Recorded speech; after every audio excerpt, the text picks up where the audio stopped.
Ízek, amik szívből jönnek. Halózzunk együtt egy kellemes fogast, egy nagyon jó risottóval. Illatok, amiket szinte még a tévén keresztül is érezhetünk. Folyamatosan rázzuk, hogy ez egy jó hab legyen. Ételek romásan, de mégis picit máshogyan. És hát jöhet is a kacsamellünk. Erzsi néni! Előveszem a zsebkanalam, aztán kóstolja meg.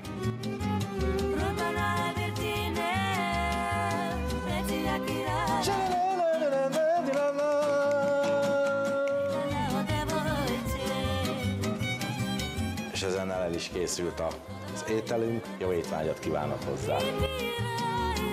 De szeretek halózni. Gasztroműsor romásan minden vasárnap 11 óra 55-kor a Dick TV-n. Az 5-ös asztalnak a rendelése kint van már?